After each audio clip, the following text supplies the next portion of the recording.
Quando tu rappresenti una regione devi andare nelle sedi che contano a dire che i servizi su quella regione non vanno eradicati. Il Partito Democratico striglia l'amministrazione regionale di fronte al progressivo smantellamento di uffici postali in Veneto, una dismissione del servizio che per i Dem è inaccettabile, colpisce spesso i piccoli centri e le periferie e ha come prime vittime gli utenti più fragili con maggiori difficoltà a spostarsi e a usare l'informatica. Quanti uffici postali hanno chiuso in Veneto? In Veneto fra dicembre del 2024 e gennaio del 2025 abbiamo contato un totale di 67 chiusure, fra chiusure, razionalizzazioni e disattivazioni di doppi turno. Dall'aprile del 2023 al novembre del 2025 ci sono stati inoltre 10.225 giorni totali di chiusura degli uffici postali in Veneto.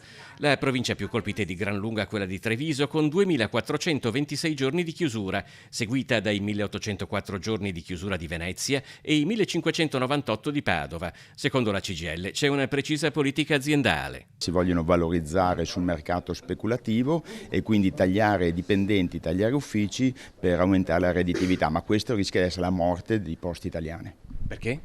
Perché la forza di Poste Italiane è il radicamento, la presenza nel territorio. È un dramma. Emanuela Zanatta è una consigliera comunale Dem che ha contribuito alla mobilitazione di Trivignano, località del comune di Venezia, dove la chiusura dell'ufficio postale ha rappresentato la scomparsa di uno dei pochissimi servizi rimasti. Quando si fanno tagli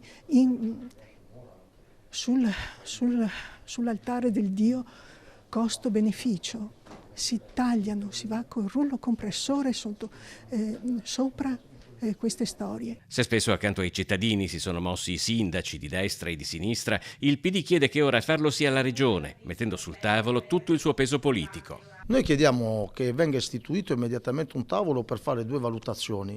La prima è quella di capire perché degli uffici postali restano chiusi per 10-11 mila giorni nel totale Veneto, e l'altra parte è capire perché quei quasi 70-80 uffici postali chiusi nella regione, valutare quali sono i territori che va invertita la tendenza e vanno riaperti.